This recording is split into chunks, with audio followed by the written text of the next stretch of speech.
Hello, cherished viewers. It's time once again for an exclusive Human Rights Talk segment just for you. And as usual, this is all because of our love for humanity and the desire we have to ensure your rights are protected and respected at all times. I'm Mama Nupe, and you are watching the Human Rights Talk with Nupes. To better understand the topic we are going to delve into today, we have with us two special personalities. We have a lady and a fine gentleman. Yes, a fine lady and a fine gentleman for that matter. Okay, we have with us, ladies first, I'll introduce the lady. We have Miss Dolores Enyo. Please help me with the surname. Awalime. And she's the CEO of PRO DK Consults. Mawenyo Africa and Izikamo Fruit Bar. Yes, she's also a human resource manager by profession. She's a philanthropist and a social service worker. We have once again with us lawyer Godfred Ejaben. Godfred, he's a lawyer and a legal practitioner at the Kulendi law firm. He's very learned. He's a very learned guy, young guy who is very learned. We are pleased to have you guys in the studio with us today for the discussion. But as usual, before we delve into the main topic for today, which is refugee rights and asylum seekers, we will first look at the life and living segment. And the topic for today's life and living segment is something I know you are yearning to hear. And the topic is sex on the first date. Yeah, I know you just jiggled because I know you like that. You like such topics. I can see it. Well, that's the topic for today. But before we delve into it, we take a quick commercial break, and then when we're back, we'll go into it. This show is powered by Nupe's Foundation and Family Affairs, and also supported by Slab by G8. It's a catering services. Contact them on Facebook and on Instagram. Their numbers are rolling on the screen. Contact them for all of your catering services. We'll be right back.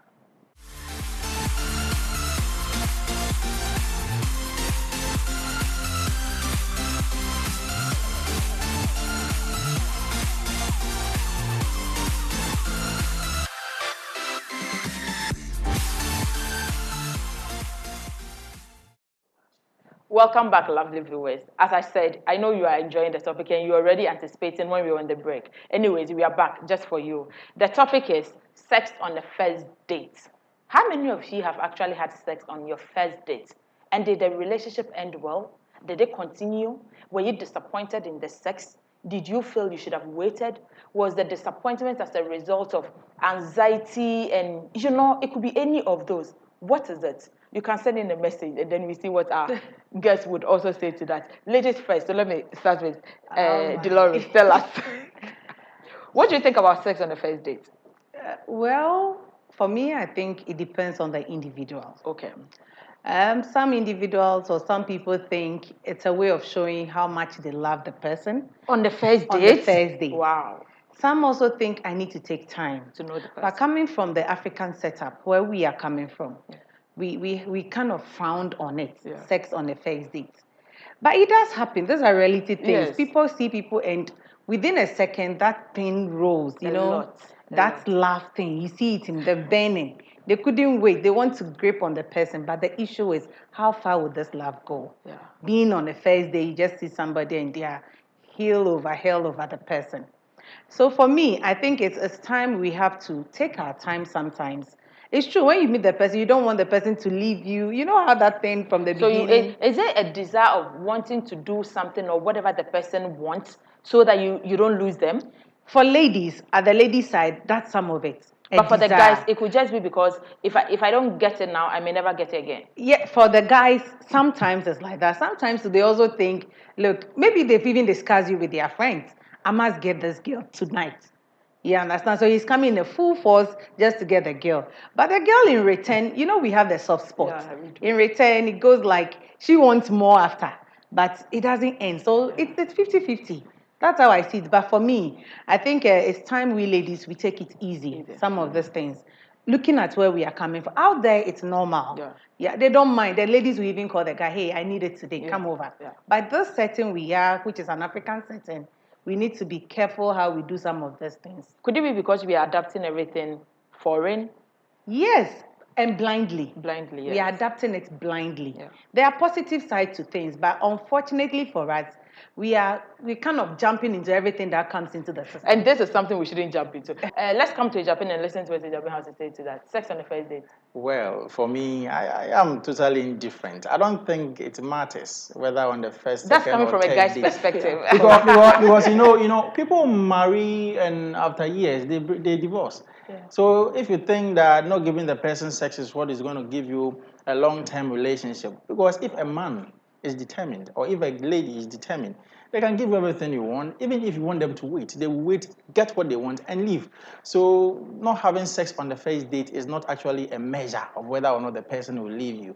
So from my point, I think I'm indifferent. Yeah, to what he said, that I've heard of an incident where a guy waited to marry a lady Exactly. because the lady wanted to wait till marriage Yes. before sex. Yes. The guy waited, did the marriage rights, everything. They dated for like a year and some few months, did the marriage, everything, had sex with the girl on the honeymoon day. Less than 2 days, it was over. For him, that is it. That's all I wanted. And if it's a ceremony you wanted before you give it to me, I've gotten it. And he left. And it's no joke, it's actually happened. And the one I heard, the friends of the guy actually sponsored the guy For that for wedding. the marriage. Yeah. And then after that, the guy had a child with the lady. But No, why it's- are guys like this? Come on. It's You humans. see, It's you see, human nature. Human nature. It's I human agree. nature. But my point is that if we are saying that somebody could wait after that, have sex after marriage and everything with you, and then breaks up with you, okay, what is the statistics? We are looking at it. What you are saying probably is one that happens in a million. But where the person meets you on the spot, have whatever he wants to have with you, and ends it there, it's high. It's on a high rate. You understand? That's what we are trying to avoid. Unfortunately, it's the ladies that go into it more. We might see it at the other point, like, oh, it's two-way affairs. I enjoyed, you enjoyed. But you see, we ladies feel cheated more when it is taken out from us. So at the end of it, we are the losing end. So I will always say that. Okay, so that will be another topic for discussion on another day. But then I want to come in. Why are we at the losing end? Because if you look at it holistically, ladies enjoy sex as much as guys do. We go in with our hearts. Probably they are coming in with their head. You understand? Trust me, if a lady Yeah, we are sees a emotional guy, beings. Yes, very, that's very it. emotional. If a lady sees a guy now, it's all about, oh, this is him. That is my Prince Charming. This is what I wanted. So whatever she's doing, she's going with the head, the body, the soul, everything. You are really seeing that she's into, and she starts even discussing with friends and all that. But the guy, on the other hand, trust me, most of them come with their head. Yeah, it's just It's what I want. Yeah, and it's I just go. sex for them. But the suggestion even suggests the solution. Don't go in with your head and your whatever. just go in with your head. You It's know, not easy to the say guys are that. coming with their Okay, heads. let me come in. What I wanted to also find out is that Yes. if on the first date, okay, you have sex with a person and then the sex doesn't go as you anticipated, it's a bad sex. What happens afterwards?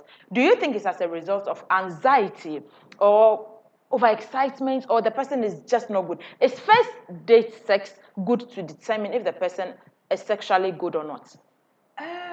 You get my question, Ejana? I get Yes. the question. No. My answer is that no. Why? You see, there are times that no matter how many times you've had sex with a person, sometimes they flop, especially the men. Yes. If you are not in your bad day, your bad mood, your bad biological composure, you just flop. flop. So it could be that time that I'm coming to meet you for the first time is my flopping day. And I So flop. why did you do it? How will you know you are going to flop? You don't know. But I also agree with him, no, in a sense that when you become so anxiety, when you have that anxiety in you, Yes. you always fumble with things. course. You understand? Even they advise that on honeymoon, the first day after the wedding. You see that the man is even tired. Yeah. Things do not go the way expected. But this is the man you've known all your years, and you probably think he's a good shot. You understand? So you guys are saying that after the first date, if it doesn't go well, give it a try. Yeah, it does. So how often do you give it a try? Three more times, 4 more times before you decide? Because the point is, you had sex on the first date. So this is a person who did not wait to get to know the person. You are not entering into that relationship based on character or some other personality or anything. It was based on attraction. So if it was based on attraction and then we have sex, the first night it didn't go well, I give it a try because I wanted to give you the benefit of that. The second time it didn't go well. The third time, do you think if the lady backs out of the relationship, it's bad, or what do you think? Lupe, you see, if it is attraction, then it's not a relationship. Yes. It's just for fun. Yes. Whatever they are doing, the two of them. But some of the sex on the first day leads to a relationship, even marriages for that Yes. matter. And you know Yes. that. So if for me it is fun and it's going to be a relationship with benefits, that's the two of them, their agreement.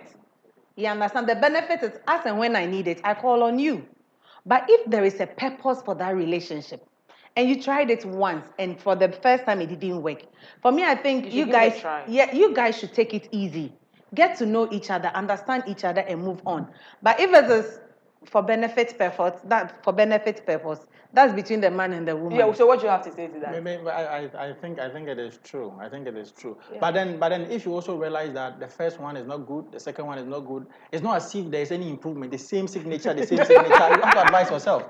There must be some changes. Especially as Dele said, But- if it is for benefits, sexual benefits purposes, yes. and then the first time you don't satisfy me, second time, what am I still doing with you? But But if I it is for a think- relationship, then you can relax exactly. and build a relationship to get to know. But sometimes the lady can also teach the guy. It shouldn't be the only one side. The lady can receiving. teach the guy, but like you said, out there it's okay. But in our African setting, Yeah, we say if you are a very- they will the say girl you're a is a very very bad bad girl. girl, yeah. And you know That's the problem I have with African men. Yes. You want to copy things from the outside. You want to And know we- how to do it well. I'm teaching you. Exactly. You still go out to tell your friends she's a bad girl. Where did you take your lessons from? That is what something. That's what they ask. Where did Have you get ever this? asked that? Please no. Well, I'm waiting for somebody to ask me that. Because honestly, They won't ask you. we are saying that we are in the world of everybody getting empowered. Everything is on the social media. Everything is learnable. If some of the things, even how to cook now, you can go straight to the internet and get it. Yeah. So if somebody is learning how to do something to impress the guy or the husband or the fiancé, I don't see where you should tag the person, you are a bad girl. Yeah, but that's what is done. So our men, if you want us to be the kind of women you want, in quotes, entrepreneurship is not all about learning. Like, everything we learn makes us a complete woman.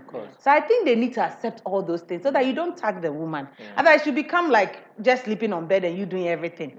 And for me, it becomes a fiasco and the man will start looking elsewhere. Well, the fun and living segment is always like this. They don't want to end it, but we have to end it and delve into the important issues. So as our panelists said, if it is first on a sex date and then the relationship, it is something you want to take serious, a relationship you want to take to another level. I think if the sex doesn't go well, it's not an issue.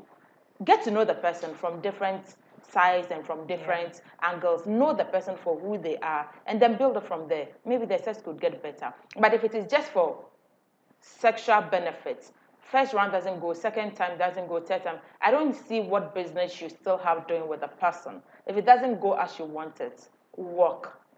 We'll take a quick commercial break. When we are back, we delve into the important issue.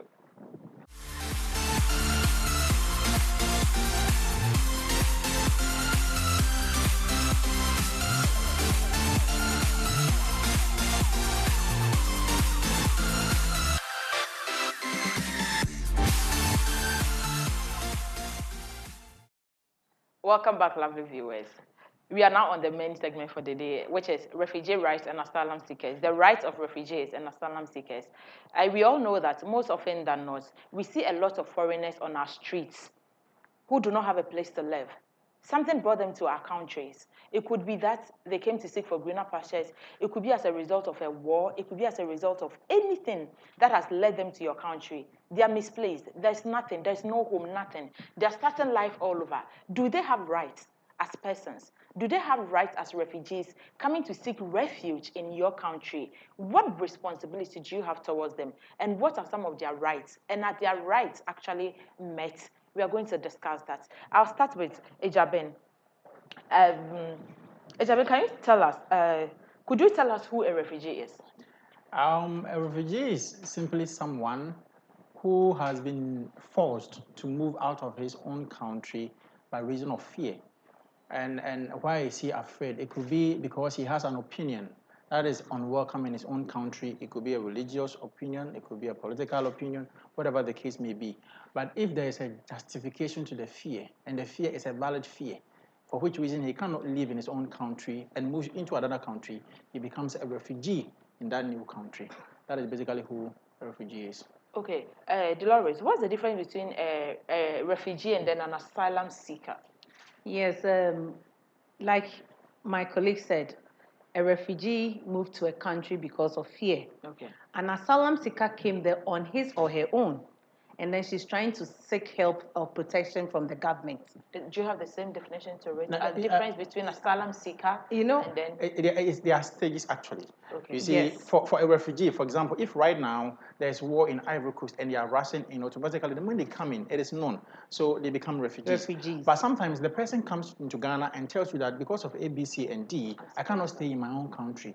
We will have to go into it. It's a procedure. You don't just come and tell us we're a refugee and then we take you and then give you the asylum.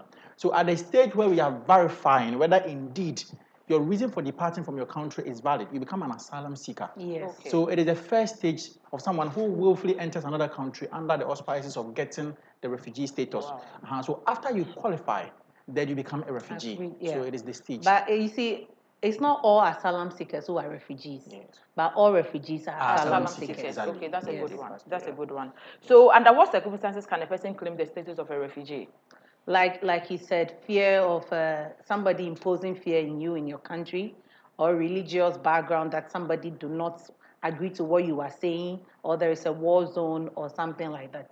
So all those things can lead to somebody being a refugee. And when you look at what makes someone a refugee, under the UN Charter, the definition seems a bit closed, but AU has it opened. For UN, usually it's about political and religious opinion. So, for example, if I'm a Christian and I find myself in a highly Islamic place where my opinions are not welcome, I flee. But when it comes to Africa under the AU, what it means is that if the person comes into your country because maybe there's an external pressure, so it could be that Boko Haram, for example, are invading your country. It's not because of your opinion, it's not because of your religion, but there's an external aggression towards your country and you flee. You'll still become a refugee under the AU. Okay. Okay. So he just differentiated it. Yes. A refugee under the AU and then a refugee under the AU UN. is wider than the UN. UN Yes, definition. yes. Okay. So what criteria do countries use in assessing whether or not a person or group of people are eligible for the refugee status? And this criteria, does it differ from country to country or it cuts across? Because you just explained it for the AU, for the African Union, and also for the UN. Yes. So is it based on country, continent, or it's a general status quo? It differs. It differs because you see, someone could be eligible as a refugee in Africa, looking at the AU. I may not be eligible in Europe. Okay, you as a understand? refugee. So it differs. It differs. And the criteria is always that fear is an important element. Yes. And are the fears legitimate? The reason why you are fleeing, is it legitimate? And of course, sometimes it's subjective. What is legitimately a fear to you may not be. But they will assess you based on you. You understand? Because your biological ground will indicate, or your personal background will indicate whether your fear is legitimate. So or imagine not. I flee to Canada right now because my fear is poverty. Yeah. I'm in Ghana and I'm poor. I'm broke. Yeah. That is a legitimate fear. No, like my colleague said, with explanations is given, poverty cannot be classified as fear. Oh, I'm scared of people poverty. are here. People are also living here. They are not scared of poverty. They are okay with it. Probably you are better off than them. So you should have something very, very legitimate that shows that no, when you come back, you are under threat. Yeah. You understand? Like he's saying fear. Maybe when you come back, you're a Christian and you live in a Muslim community or a Muslim living in a Christian community. If you come back, they're going to kill you. Those are the things they are going to protect. Yeah. But in terms of I'm very poor, I don't have the money, I can't survive. No, that was just by the way for the viewers who think that. Yes. And one thing is that the reason why I said they assess your fear subjectively is because for example, in Africa here, there are some countries that you can't pass some comments. Yes. You pass it, then you'll be arrested. But US is a free country, for example. Country. So the United States cannot say, but this comment, if you pass it in the US, you'll be free. So your fear is illegitimate. They will look at you and where you are coming from to know that looking at the country you are coming from, you deserve the refugee status. Okay. You understand? Yes. So it's subjective to the person. Okay. Also, are countries obligated, to accept refugees based on the definition of who a refugee is? Yes. Are they obligated to? Obligated, not in the stricto sensu, not in its strict sense, because every country is deemed sovereign. You cannot impose. Yeah. But there's this kind of higher moral obligation on you because it's a reciprocal relationship. One day your people may need asylum, and they will go there. So that one alone, there's a higher expectation. And if you don't, some countries will impose some form of punishment on you. Yes, I agree with him too. And you see, accepting a refugee does not make you something less. Not at It's all. actually a win-win. I see it. I see it as a win-win for just the country, the refugee, and probably the refugee's country or the country he's originating from. Yeah. So for me, it's like you said, it's not obligated, but it's a moral thing for you to do to accept. So I think every country is allowed to accept All right. everything. All right. The next question is, what is the acceptable standard of treatment that host nations must give to refugees? Acceptable standard. You Even get, we all though- have needs. Yes. Okay. Yes. So if you accept me as a refugee, what is the acceptable standard? Am I supposed to expect from you? Oh, well, I think one, a place of abode. You understand? Yeah. We are accepting them. We don't just make them scatter anyhow. Okay. At least we should give them a place. That's the first thing they need because they are running away from somewhere. And then also give them the assurance of they not being feared. They shouldn't have that panic thing in them. They should be just as, for instance, if they are in Ghana, they should feel normal as Ghanaians. That's another thing. And also give them the right to everything they want to do. Probably they want to start up a business, they want to set up a family or whatever. They should have those rights. As a country, we should grant it to them, not because they are refugees, so we are taking their rights from them. When you do that, you are just treating them like how they run to the country. In fact, on this point, our constitution is even blind. When you look at the fundamental human rights under the constitution, it doesn't distinguish whether the person is a Ghanaian or not, refugee or not. It says every person. So once you are here, once the government has accepted you as a refugee, all the basic necessities, health, accommodation, all these things must be given to you. Coupled with certain things like freedom of movement, all these things must be given to you. These are the standards, at least according to our laws. Okay, that's a very interesting one. With a growing trend of immigration, okay, a lot of people are migrating based on mostly poverty, like what I said, going to seek for greener pastures, okay. So how do countries assess the claims of individuals who claim to be seeking refuge? You know, Ghana has a refugee board. Okay. So there's a board on it. And is it like that in most countries? Yes, basically, yes. It's yes. like that in most countries. Though the rules and laws might vary, but they also have So they evaluate your claim. It's not as if you just enter and it's open. They evaluate your claim. And that is when you become an asylum seeker. So it's like stay here and wait until they are certain that, of course, yours is this, then they will allow you in. So this to our cherished viewers, don't think that because the countries are obligated to grant you refuge, you just get up and migrate on the basis of something that is not, per their definition, threatening. Yeah. Okay, so... And you see, I have a couple of friends who in UK and then in Australia and the rest, they seek this asylum. It's not one day thing. It actually go through a long process. Some can be decades. So it's not just one day that you said, I'm seeking for asylum. So as you're seeking for the asylum and the process is dragging, are your rights met? Are you treated well? Can you work? Can you do all those stuff? Or the government will be taking care of you until... No, work, you cannot work as an asylum seeker. No, as an asylum seeker, you So if it drags, so why can't the system be such that it's facilitated and then it's done quickly so you become a refugee you went yourself to present yourself as an asylum seeker. Yes. They did not force you. Yes. So they need to look at your conditions that you brought, your complaints that you brought. Don't you think a year is even way too much to assess such a thing? No, you know, for me, I think, you know how humans are. You know, I'm saying this because if it drags, okay, it's a burden on the government. Because if I'm an asylum seeker and you haven't granted me the refugee status yet, you are taking care of me. You are virtually doing everything for me because you have put me somewhere. I came to seek... Refugee, the government still takes care of you. Not the refugee, but then as a refugee, you have the rights, right, to work, to do other things. It's very, very limited. It's not even ordinary people from different countries into Ghana, for example. There are some areas they can't work. Petty trading and all that. So there's a limitation. It's not everywhere. You can't do what the ordinary Ghanaian or the ordinary people are doing. And the effect of allowing someone to come in as a refugee when he is not will be serious than keeping him as an asylum. Okay. Yes. So it doesn't matter the number of years it drags Yes. for them It doesn't matter. Just ascertain that they want, whether the person yes. is really. And one thing we should know is that they take it on case-by-case basis. Exactly. As we are speaking now, if there's war that is known to everybody in Ivory Coast and Ivorians are coming in, they wouldn't go through that lengthy procedure. Okay. But as we are here, a Canadian comes to Ghana and say, I'm from Canada, to Ontario, or whatever place I am from, and I've done A, B, C, D, I fear. The government will have to go through a longer process than someone who is rushing in the heat of the moment from Ivory Coast to Ghana.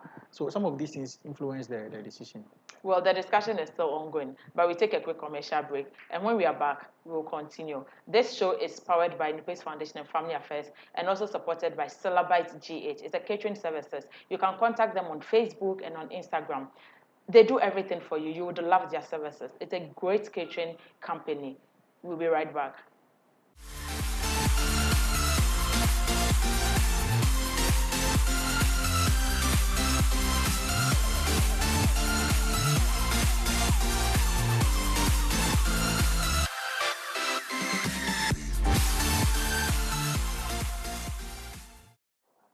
Welcome back, lovely viewers. So we are still on with the rights of refugees and asylum seekers.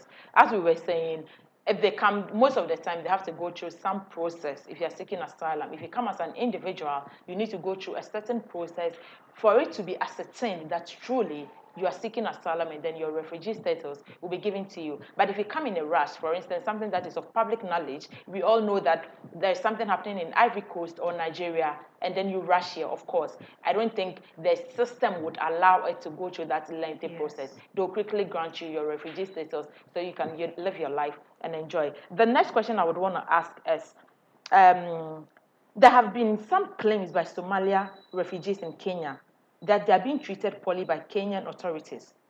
Have you heard anything about it? I have heard, but then the truth or falsity of it, I cannot. Okay, confirm. so what does the international community need to do to ensure that these refugees are treated in accordance with the internationally accepted standard? Usually, some of these countries, the reason why they cannot they cannot satisfy the standard is because of the lack of the resources themselves. So, what are you going to do to them? Exactly. Some of them don't have the money. Does Kenya lack resources? Are you sure? Well, we may think about it from our perspective, but you go there and you look at their structure, you see they have problems.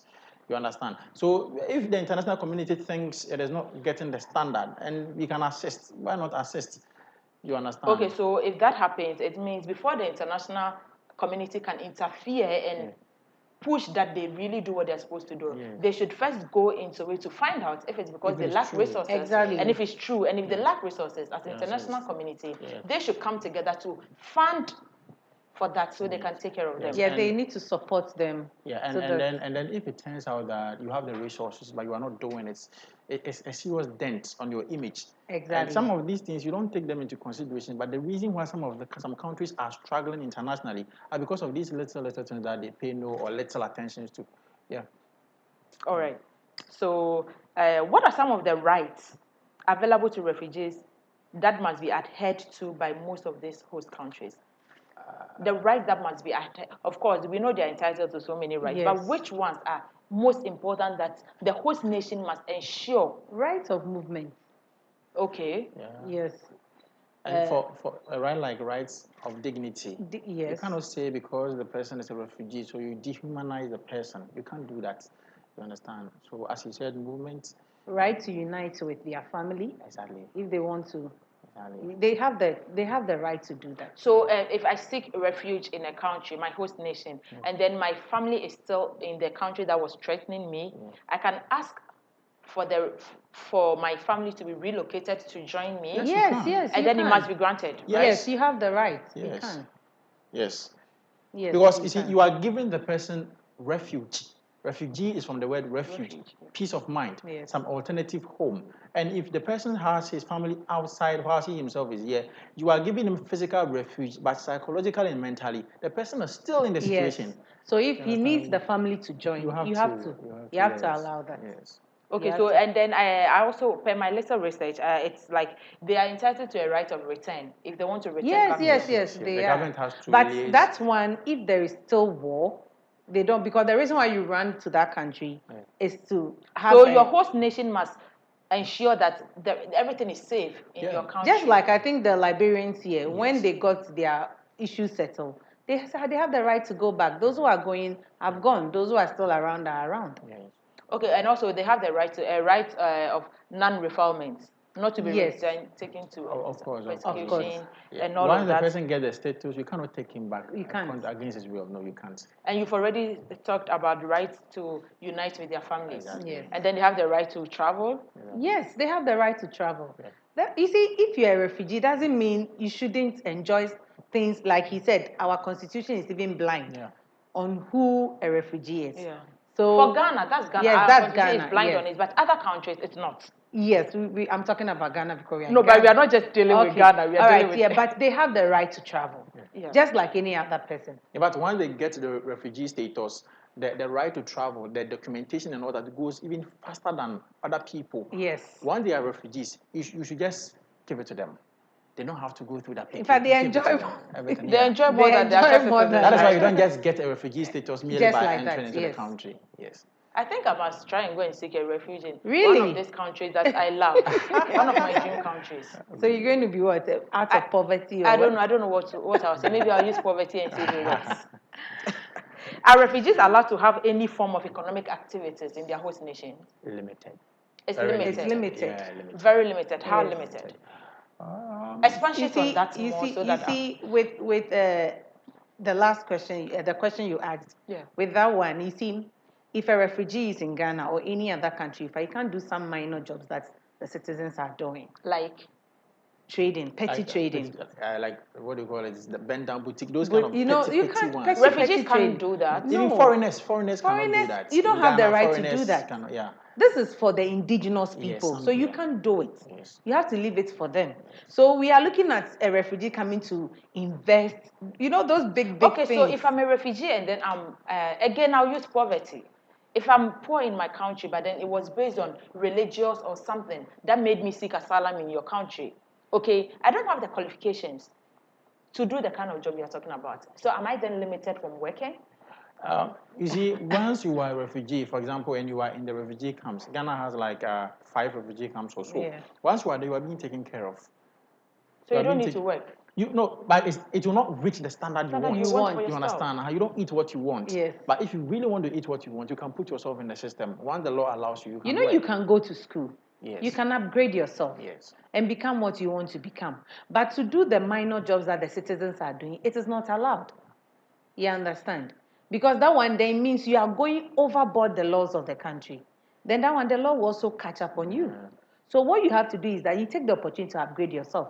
Because now you are being taken care of by another person. Yeah. So use those opportunities to upgrade yourself and get to a better... And is that readily available if you're an asylum seeker, a refugee, and then you want to upgrade yourself, go to school? Does the government readily sponsor your education? Readily, I wouldn't say yes. Exactly. Readily, I wouldn't Yes, say but you see, there is some percentage given to you. yes. Just like he said that you are being looked after, you are being taken care of, you are being given food. It's the same thing. It might not come like the luxurious one, but at least you can move ahead. You understand? You can move ahead from where you are so that you probably get some little knowledge and then get the job that can help you than doing the minor ones that is not allowed for you to do. It's getting exciting, but then I know it's getting really, really educating. You've learned a lot so far, though we still have a lot more to talk about. But I know you've learned something. We'll take a quick break, and when we are back, we'll continue.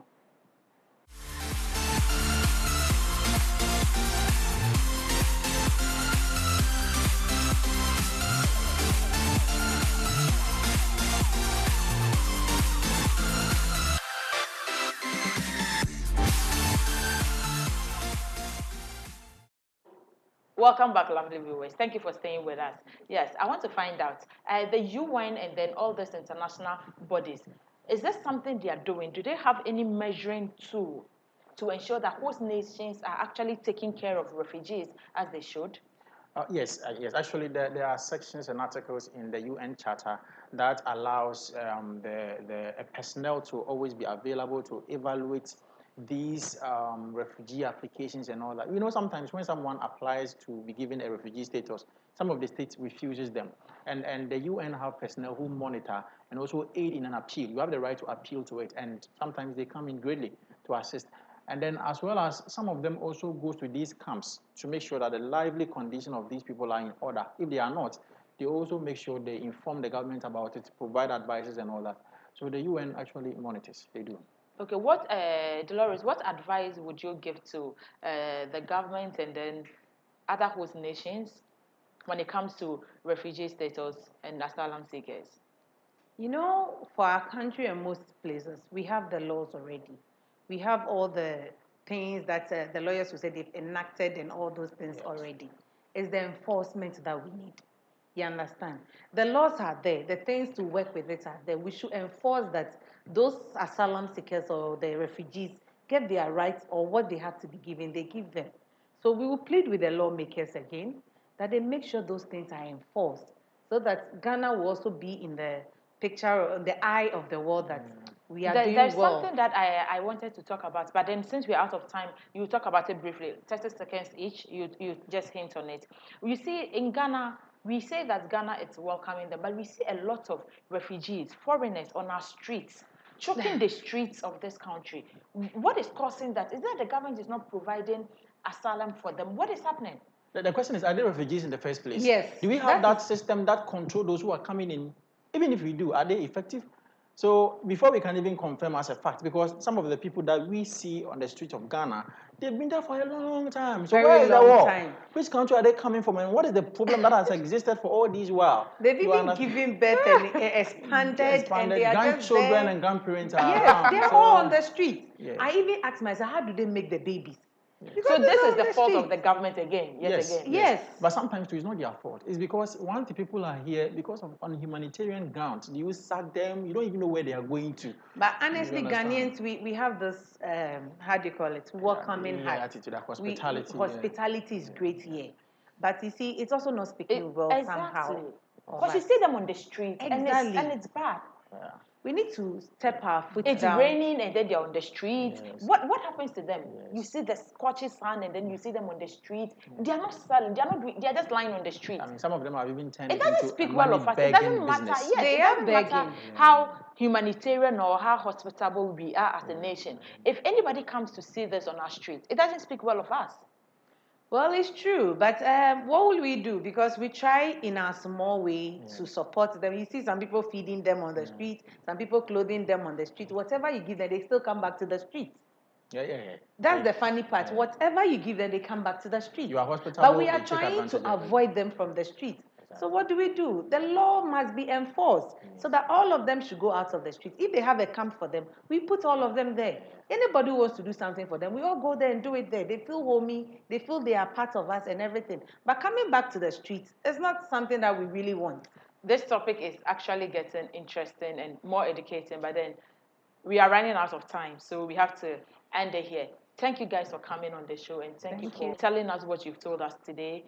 What I would say is that this asylum and refugee seekers thing that we've just spoken about, it's more about the people going through the right process. If they go through the right process and everything is done in the right way, we wouldn't have people on the streets for it to seem as if when they come to Ghana or most of these African countries, they are not being taken care of. The laws are there, but are they being enacted? Are they being implemented? Are they being enforced? What must be done?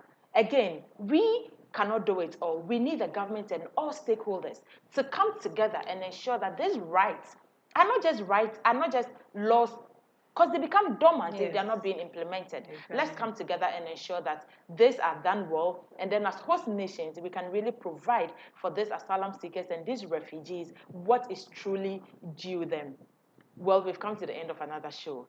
Thank you for watching. And please do well to subscribe to our YouTube channel and stay up to date with all the exclusive content on human rights. Get interactive, leave a comment and tell us what you think. You can also suggest topics that you want us to discuss. And then you can also send in any sort of problem that you're encountering that is more of affecting your personality and your rights as a person. Do well to leave all of this comments and then we will delve into it. Thank you so much for watching. Also follow all of our social media handles. This show is powered by Nupe's Foundation and Family Affairs and supported by Syllabite GA. It is a catering services on Facebook and on Instagram. Their number will be scrolling down there. Also, please, we need sponsors. If you want to be a part of this show, you want to sponsor, please do well to call the numbers that are scrolling on the screen. I'm Mama Nupe, and you just watch Human Rights Talk with Nupe. Thank you.